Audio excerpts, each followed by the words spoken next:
I was working a double shift at the hospital when the alert hit my phone. $15,000 gone. My parents and my spoiled younger sister were jetting off to Europe on my dime, laughing that I was too boring to enjoy it anyway. They forgot one tiny detail. I own the roof over their heads, and by the time they land, it won't be their home anymore. You know they say blood is thicker than water, but let me tell you something about that old saying. Sometimes blood is just a stain that is impossible to get out of the carpet, no matter how hard you scrub. I am going to tell you the story of a woman named Elena who learned that lesson the hard way. Imagine the smell of rubbing alcohol in old coffee, because that is the perfume of the emergency room where Elena had spent the last 12 hours on her feet. She was 34 years old, but she felt about 80 that night. She was an ER nurse, which meant she spent her days saving lives, and her nights trying to recover enough energy to do it all over again the next day. She had just sat down at the nurse's station to chart a patient when her phone buzzed in her scrub pocket. It wasn't a text message, it was a fraud alert from her bank. Now Elena was the kind of woman who balanced her checkbook down to the penny every single Friday. She was responsible. She was the safety net for everyone in her life. So when she saw the notification on her screen, she nearly dropped her phone right onto the linoleum floor. The alert read, "High-value transaction detected. $15,240. Venetian luxury escapes." Elena stared at the number, $15,000. That was her entire emergency fund. That was the money she had been saving to finally fix the transmission on her 10-year-old sedan. That was money she had sweated and bled for. She didn't even have time to panic before the realization hit her, like a wet towel to the face. She knew exactly who had done this. She dialed her mother's number, and her hands were shaking so bad, she could barely hold the phone to her ear. It rang 4 times before her mother picked up, and the background noise was deafening. It sounded like an airport terminal, because that is exactly what it was. "Hello, Elena," her mother shouted over the intercom announcements. "We were just about to board. Why are you calling right now?" Elena felt the bile rise in her throat. "Mom, did you charge $15,000 to my platinum card just now?" She asked the question even though she already knew the answer. There was a pause on the other end of the line. A guilty pause. "Oh, don't be so dramatic, Elena," her mother said, and her voice switched from annoyed to that sickeningly sweet tone she used when she wanted something. "We didn't want to bother you while you were at work. You know how stressed your sister has been with the wedding planning. Tiffany needed a break. We all did." Elena closed her eyes and leaned against the cold counter of the nurse's station. Tiffany, her 26-year-old sister who had never held a job for longer than 3 months. Tiffany, who was getting married to a man who was just as unemployed as she was. "So you stole my credit card information and booked a trip to Italy for Tiffany?" Elena asked, and her voice was dangerously quiet. "We didn't steal anything," her mother snapped back. "We are family. What is yours is ours. That is how it works. Besides, your father and I are going too. Someone has to chaperone the engagement moon. We thought it would be a nice surprise for her." A surprise. $15,000 of Elena's money was a surprise for the sister, who already got everything. Elena felt the rage building in her chest, a hot white heat that she had not felt in years. "You have to cancel it," she said. "Cancel it right now." "I cannot afford this, Mom. I have bills. I have the mortgage on the house you are living in." "Oh, here we go with the house again," her mother groaned, and Elena could hear her rolling her eyes through the phone. "You act like you are doing us such a huge favor, letting us live in that old investment property of yours. We take care of it for you. You should be paying us a management fee." "Listen, Elena, they are calling our group to board the plane. Do not cause a scene. You make plenty of money at that hospital. You are always picking up overtime. Just think of this as your wedding gift to your sister." "My wedding gift?" Elena shouted, and a doctor down the hall turned to look at her. "My wedding gift was supposed to be a blender, Not a European vacation for 3 people. Mom, if you get on that plane, I am reporting the card stolen. I am serious. Her mother laughed. A cold, sharp sound. You wouldn't dare. You would never send your own mother and sister to jail over money. You are too soft, Elena. You always have been. Now stop being selfish and let your sister have her moment. She deserves to be happy. We will send you pictures of Venice. Love you, and just like that, the line went dead. Elena stood there in the middle of the busier with the dial tone buzzing in her ear. She looked at the phone. She looked at the fraud alert that was still glowing on the screen. She thought about her parents living in her beautiful 3-bedroom house on the nice side of town, the house she bought as an investment for her future, the house they had moved into temporarily 3 years ago and never left. They paid 0 rent. They paid 0 utilities. And now they had taken $15,000 for a vacation she wasn't even invited to. Honey, let me tell you something about the moment a human heart turns into a block of ice. It doesn't happen with a scream or a thrown vase. It happens in total silence. Elena put the phone back in her pocket. She didn't cry. She didn't yell at the doctor staring at her. She just walked back to her patient, inserted the 4-line with perfect precision, and finished her shift. For the next 4 hours, she was a robot. She checked vitals. She dispensed medication. She charted numbers. But in her head, she was doing a different kind of math. She was calculating the cost of her own dignity. When her shift finally ended at 7 in the morning, Elena didn't drive to her small 1-bedroom apartment downtown. Her car seemed to drive itself on autopilot, weaving through the morning commuter traffic, until it pulled up to a curb in the leafy, expensive suburbs of Oak Creek. She sat there with the engine idling, staring at the house. It was a beautiful house. A colonial with white shutters and a big wraparound porch, the kind of house you see in movies about happy families. Elena paid the mortgage on this house every month. She paid the property taxes. She paid the insurance. And yet she hadn't stepped foot inside in 6 months because her mother always said it was too crowded. When she came over, she had her own key, of course. She walked up the driveway, noticing the trash cans were still full, and sitting by the garage, they hadn't even bothered to take the trash out before they left for a luxury vacation. Elena unlocked the front door and stepped inside. The smell hit her instantly. It was the smell of expensive perfume and stale takeout food. The living room looked like a bomb had gone off in a bridal shop.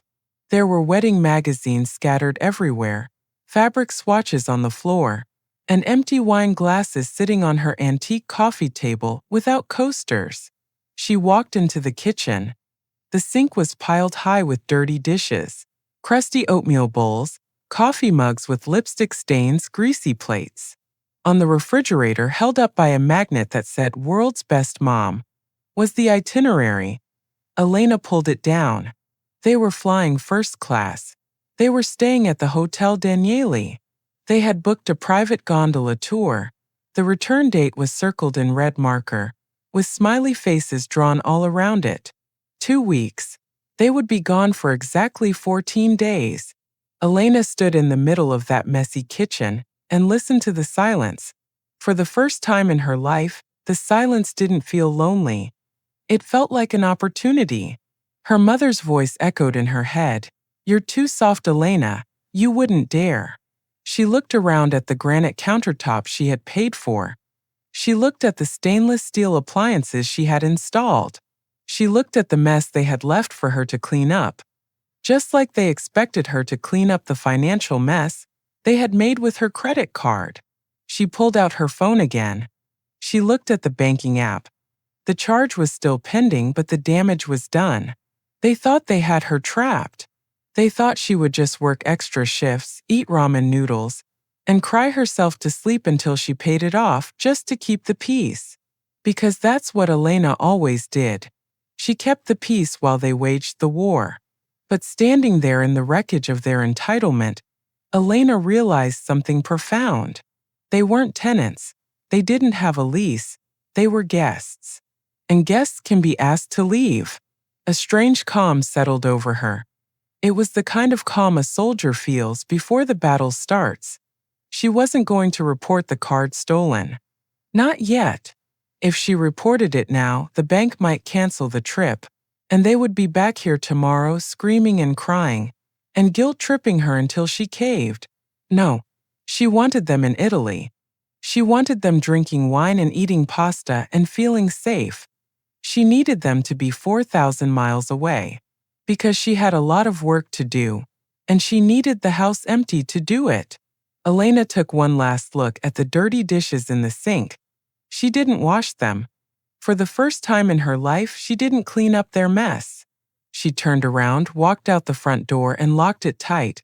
She walked down the driveway to her car, pulled out her phone, and scrolled through her contacts until she found a name she hadn't called in years. It was a woman named Mrs. Higgins, a real estate shark, who had sold Elena the house 5 years ago. Mrs. Higgins was known for 2 things in this town. She was meaner than a rattlesnake, and she could sell ice to an Eskimo in the middle of winter.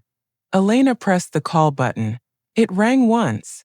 "Elena, darling," Mrs. Higgins rasped, her voice sounding like sandpaper and cigarettes. "To what do I owe the pleasure?" Elena took a deep breath. "Mrs. Higgins," she said, her voice steady and cold as steel, "I want to sell the house, cash only, and I need it closed in 14 days. Mrs. Higgins pulled into the driveway exactly 30 minutes later, in a black Cadillac that looked like a hearse for rich people. She stepped out wearing a leopard print blazer and sunglasses that covered half her face, looking at the overgrown lawn with a sneer of professional disapproval. She didn't hug Elena. Mrs. Higgins wasn't a hugger, she was a closer. She shook Elena's hand with a grip that could crush a walnut, and marched straight toward the front door. 14 days, she muttered, her voice sounding like gravel crunching under tires. That is a tight turnaround, sugar, even for me, unless you are willing to bleed a little on the price. Elena unlocked the door again and let the shark in. Mrs. Higgins stopped dead in the foyer. She took off her sunglasses slowly, her eyes scanning the chaos of the living room, the piles of wedding magazines, the dirty laundry draped over the banister, the half-eaten pizza boxes on the floor. "Jesus, Mary, and Joseph," Mrs. Higgins whispered. "It smells like a fraternity house in here. I thought you said your parents were living here, not a pack of wild raccoons." Elena felt a flush of shame creep up her neck, the old familiar habit of being embarrassed by her family's behavior. "They left in a hurry," Elena said quietly. "I can have a cleaning crew here by noon. I'll pay for it." They walked through the house, room by room. It was like an archaeology dig of Elena's erasure. The dining room, which Elena had painted a soft sage green when she bought the place, was now covered in loud tacky wallpaper that peeled at the corners.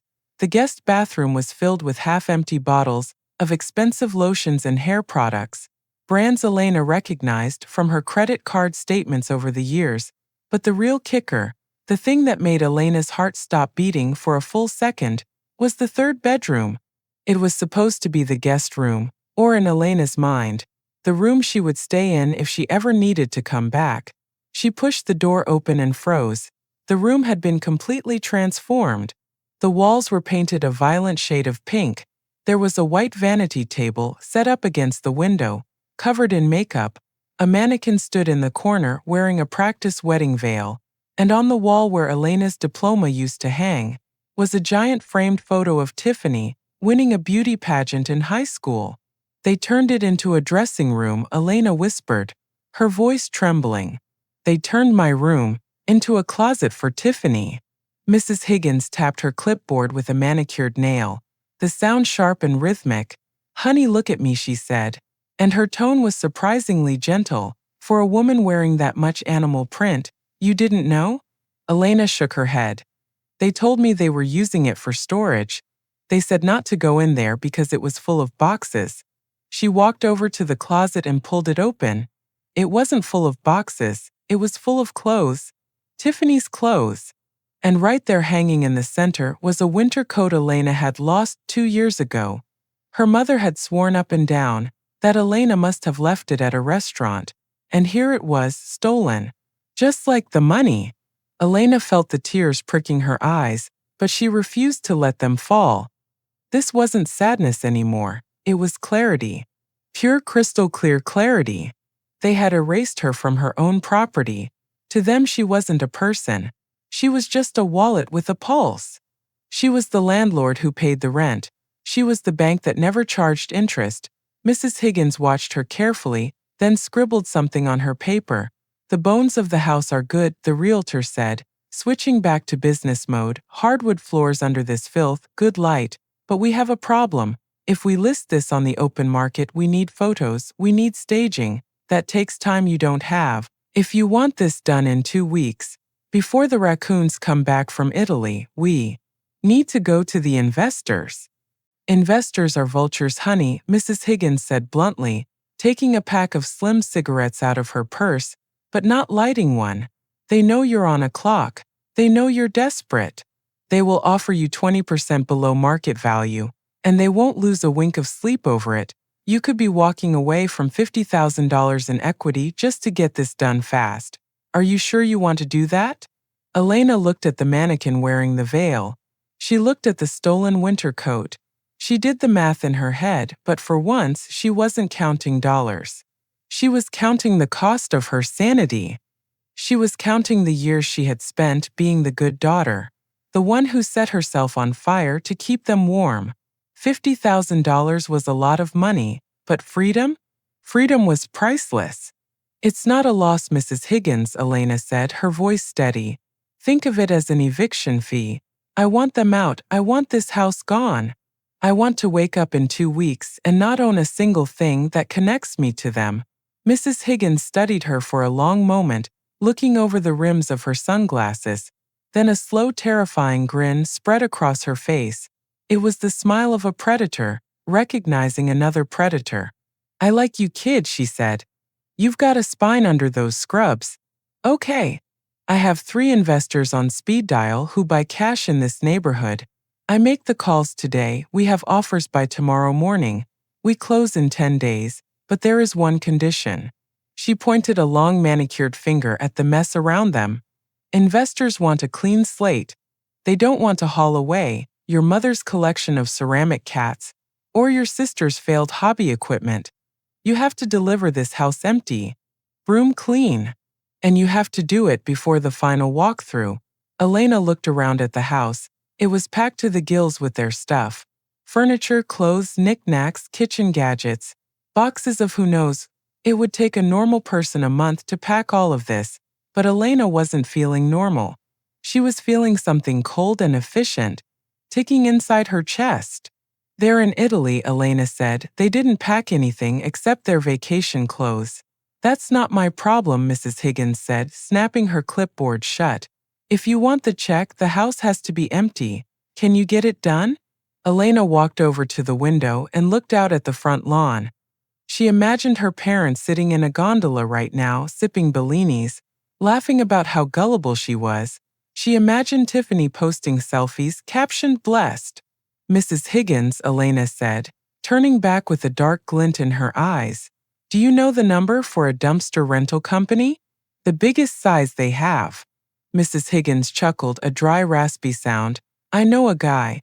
He can have a 30-yarder in the driveway by sunrise." "Book it," Elena said, "and bring the papers. I'm ready to sign." They signed the listing agreement right there on the kitchen island, pushing aside a stack of unpaid bills addressed to Elena that her parents had hidden under a fruit bowl. As Mrs. Higgins drove away in her black Cadillac, Elena stood alone in the driveway. The sun was setting, casting long shadows over the house that had been her burden for so long. She took out her phone. She had one more call to make, not to her family, but to her boss at the hospital. "Hey, it's Elena," she said when the charge nurse answered. "I need to use my vacation days, all of them, starting right now. Yeah. I have a big project I need to take care of." They say you never really know a person until you have to move their furniture. But Elena was learning that you never really know how much you hate someone until you have to throw their entire life into a dumpster. The metal beast arrived at dawn on a Tuesday, a 30-yard roll-off container that the driver dropped onto the driveway with a ground-shaking boom that rattled the windows of the neighbors. It was ugly and blue and scarred with rust, and to Elena it was the most beautiful thing she had ever seen. She stood on the porch drinking black coffee, wearing heavy work gloves and a face mask. She did not hire movers. She did not call a donation center. Movers ask questions. Donation centers have rejection policies. Elena needed this to be personal. She needed to feel the weight of every single item leaving her house. She started in the living room. The first thing to go was the recliner. It was her father's throne. The leather chair where he sat for hours watching golf. While complaining about his back pain, whenever Elena asked him to help with a simple chore. It was heavy and awkward, but adrenaline is a powerful drug. Elena dragged it across the hardwood floor, gouging deep scratches into the wood that she did not care about one bit. She shoved it out the front door and heaved it over the metal lip of the dumpster. The crash it made when it hit the metal floor echoed down the quiet suburban street. It sounded like thunder. It sounded like justice. Next came the decorations. Her mother had a habit of collecting things that gathered dust. Porcelain dolls with creepy eyes, fake plants that were sticky with grime, framed inspirational quotes about family and gratitude that hung on walls Elena paid for. Elena walked through the house with a contractor bag, sweeping entire shelves into the black plastic abyss. She did not wrap the breakables, she let them shatter. The sound of ceramic crunching inside the bags was a rhythm she worked to. Smash and toss, smash and toss. She cleared the living room in 2 hours. She cleared the dining room in 1. The house began to echo. It began to breathe. But the real test was the garage. This was where her father had promised to store Elena's childhood memories when they moved in. He had sworn that her boxes would be safe and dry on the top shelves. Elena rolled up the garage door and was hit with the smell of mildew and damp cardboard. The garage was packed floor to ceiling with junk, old fitness equipment nobody used, broken lawnmowers, boxes of Tiffany's old school projects. And there in the corner, sitting directly on the damp concrete floor, were 3 boxes marked Elena. She walked over to them and her heart sank. The bottom of the boxes was black with mold. The cardboard disintegrated when she touched it. She pulled back the flaps of the first box. It was her yearbooks, her awards from nursing school, her photo albums from college. They were a soggy, ruined pulp. The damp had eaten everything. She looked up at the high shelves. They were full. They were filled with her father's collection of vintage beer steins and Tiffany's pageant trophies. Her family had prioritized empty beer mugs over the memories of their eldest daughter. They had literally put her life on the floor to rot, so their trophies could stay high and dry. Elena didn't scream. She didn't cry. She just picked up a snow shovel from the wall. She scooped the wet, moldy remains of her past into the dumpster, and then she went back for the beer steins.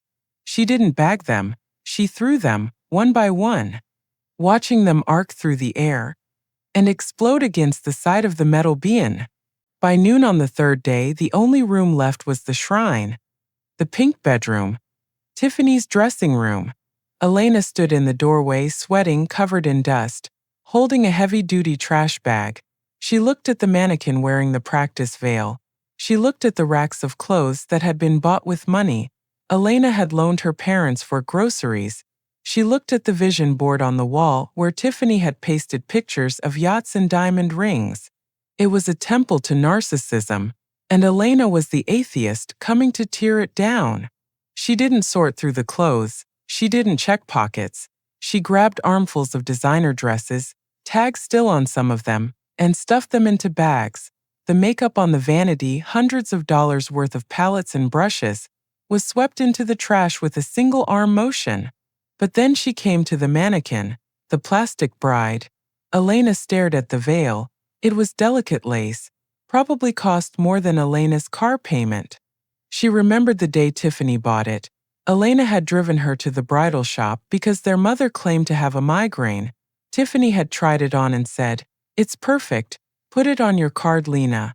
Dad will pay you back next week." Dad never paid her back. Dad never even asked how much it was. Elena took the veil off the mannequin. For a second, a ghost of her old self appeared, the guilt. It's her wedding veil. You can't throw away a wedding veil. But then she remembered the alert on her phone. $15,000. That wasn't just money. That was theft. And this veil was the evidence. Elena walked to the window, opened it, and tossed the veil straight out onto the lawn. It floated down like a surrender flag, landing right on top of a pile of old pizza boxes in the dumpster. The mannequin followed it a second later, plunging headfirst into the refuse. By Friday, the house was a shell. The dumpster had been hauled away, taking 30 years of hoarding and 3 years of mooching to the landfill. The floors were swept. The walls were bare. The house echoed, but it didn't sound sad, it sounded clean. Mrs. Higgins arrived at 4 p.m. with a folder thick with paperwork. She walked through the empty rooms, her heels clicking loudly on the hardwood. She nodded approval at the broom-clean floors. "You work fast, kid," she said. "I have the offer. It's a flipper group called Onyx Properties. They offered $320 cash, no inspection, close on Monday.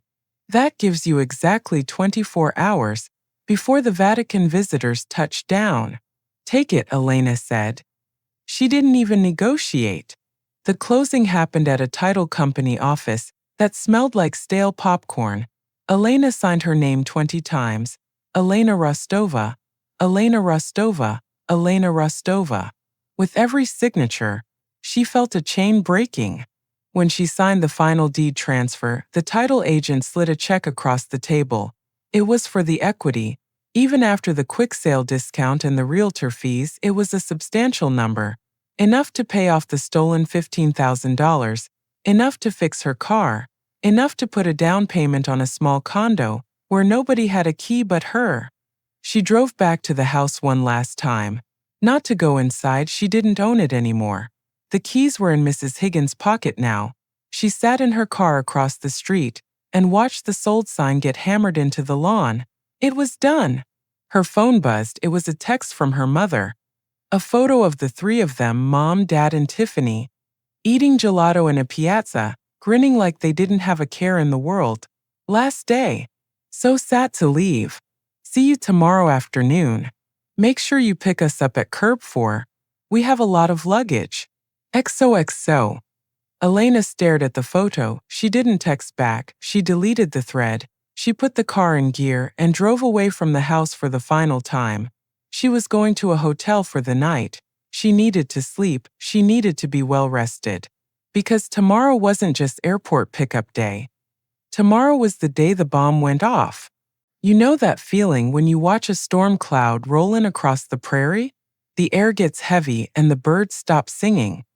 And you just know that something powerful is about to shake the foundations of the earth. That is exactly how Elena felt, sitting in her hotel room that Saturday afternoon. She was wearing a plush white robe that she had paid for with her own honest money. She had a glass of iced tea in one hand and her phone in the other. On the screen was a flight tracker app. Flight AZ610 from Rome, status. Landed.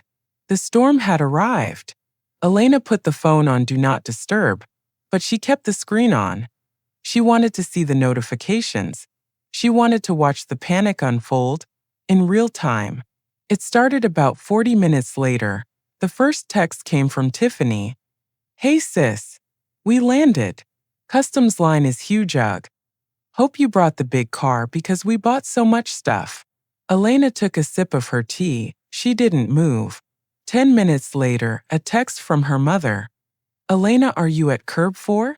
We are walking out now. It is boiling hot out here. Turn the AC on." Elena pictured them perfectly. Her father in his vacation fedora, sunburnt and cranky. Her mother dragging 3 suitcases full of souvenirs. Tiffany tapping her foot, expecting the chariot to be waiting. They would be scanning the line of cars, looking for Elena's battered sedan. They would be waving at strangers. They would be getting annoyed. 30 minutes passed. The text shifted from annoyed to angry. "Mom. Elena, where are you?" "Tiffany. Stop playing games. Pick up the phone." "Dad. This is ridiculous. I am not paying for a taxi. Pick up your phone right now, young lady.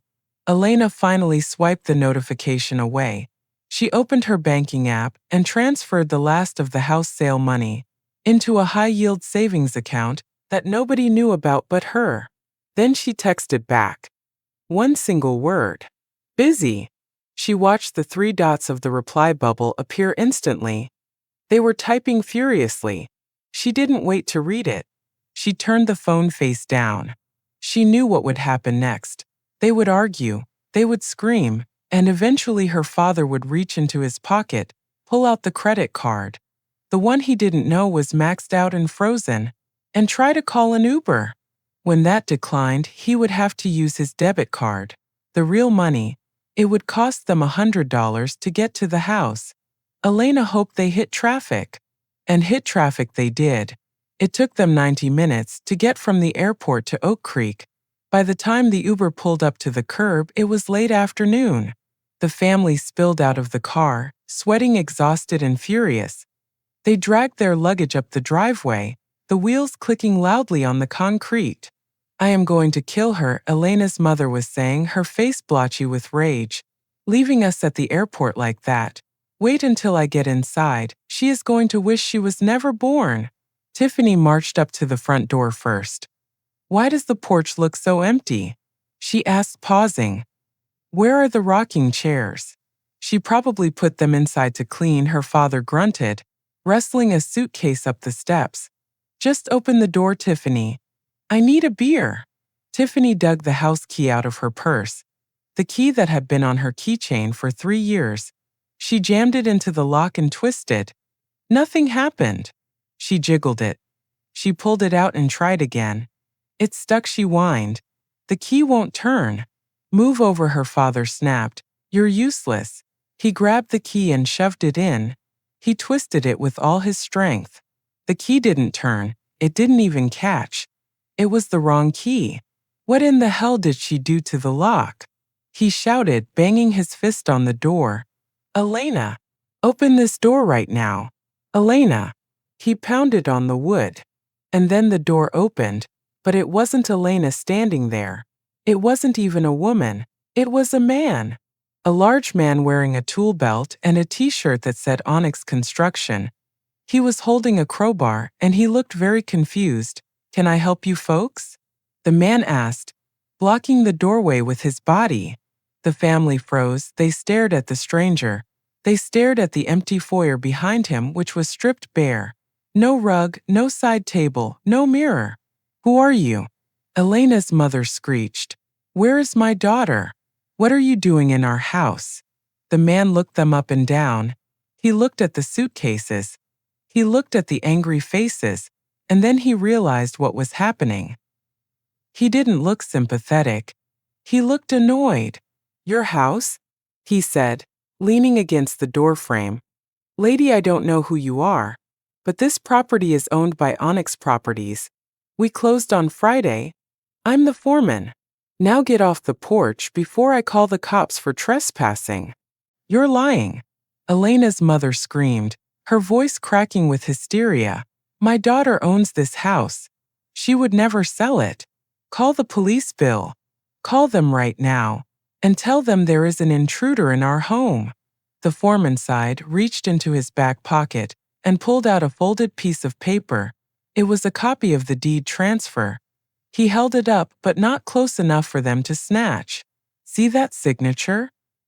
He pointed a calloused finger at the bottom line. Elena Rostova, dated last Friday, she sold it, lady, lock, stock, and barrel. She even paid for the dumpster to haul your junk away.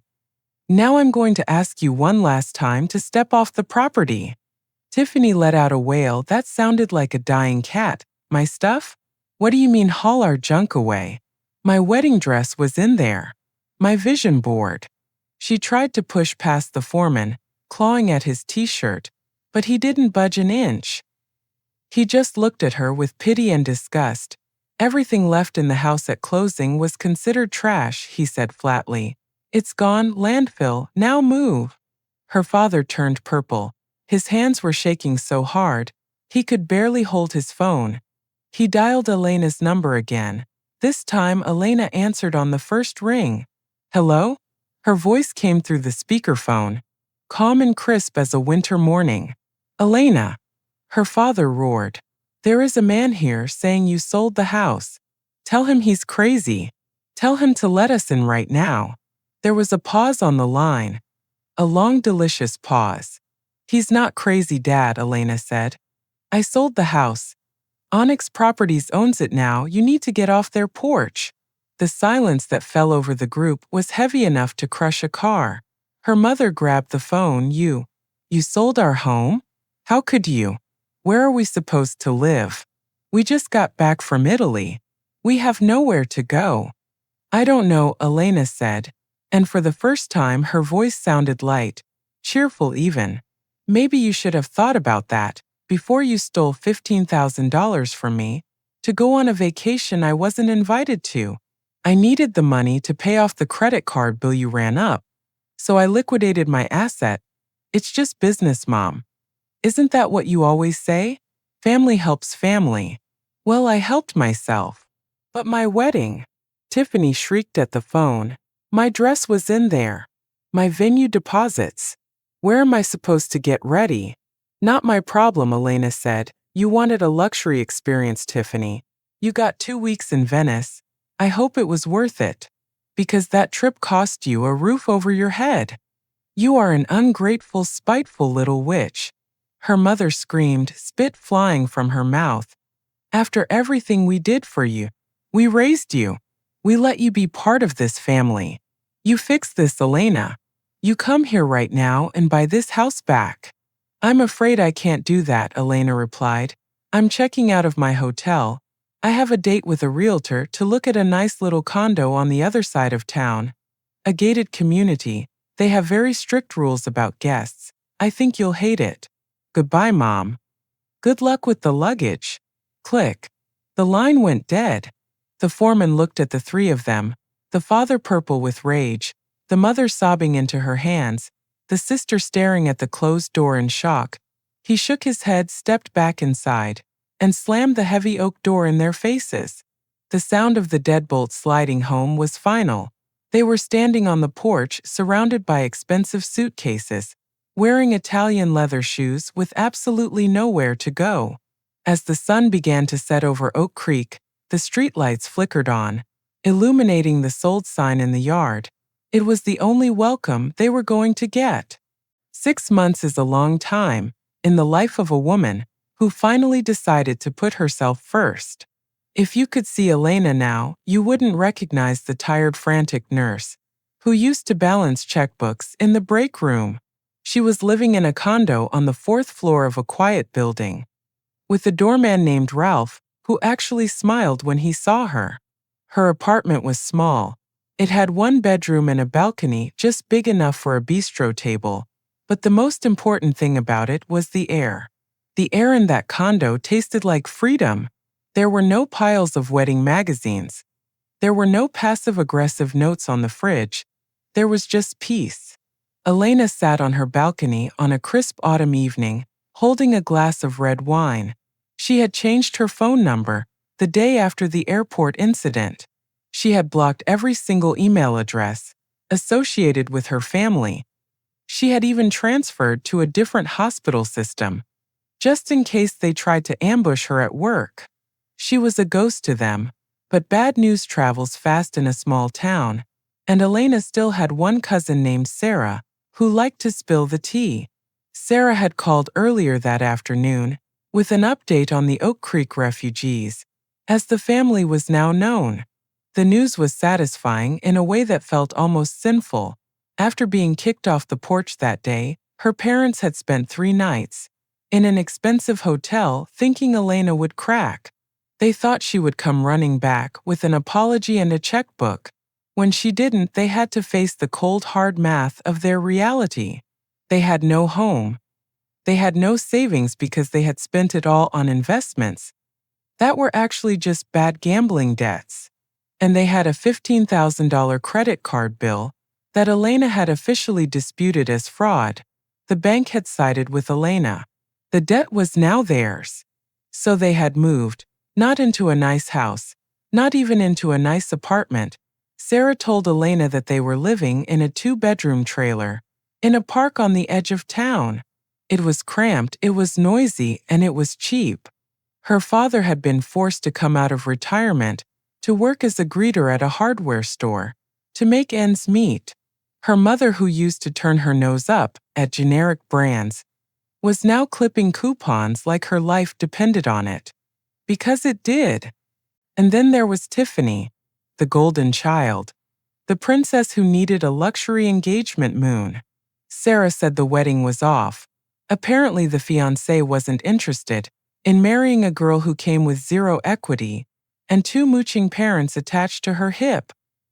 He had broken up with her a month after the Italy trip. Now Tiffany was working double shifts at a diner, trying to pay for her own car insurance for the first time in her life. She was living in the 2nd bedroom of the trailer, sleeping on a mattress on the floor, because all her furniture had gone into the dumpster. Elena took a sip of her wine and looked out at the city lights. She tried to find a shred of guilt inside herself. She searched for that old familiar feeling that told her she was a bad daughter, but she couldn't find it. All she found was a quiet, sturdy pride. She had saved herself. She had looked at the fire that was consuming her life, and she had walked out of the burning building without looking back. The next morning, Elena received a letter in the mail. It had no return address, but she recognized the handwriting immediately. It was her mother's frantic scrawl. Elena stood by the trash chute in the hallway. She held the envelope up to the light. She could see it was thick, probably 5 pages of guilt trips and accusations, and maybe a few tear stains for effect. She thought about opening it. She thought about reading their excuses one last time. Then she thought about the $15,000. She thought about the pink room. She thought about the way they had erased her from her own home. Elena didn't open the letter. She didn't rip it up. She simply dropped it into the dark metal chute. She listened as it slid down 4 stories and landed with a soft thump in the dumpster below. It was where it belonged, along with the memories of a family that never really loved her. Elena walked back into her clean, quiet apartment and closed the door. She had a shift starting in an hour, and for the first time in her life, she was looking forward to going to work. She was free, and that was the only inheritance she ever needed.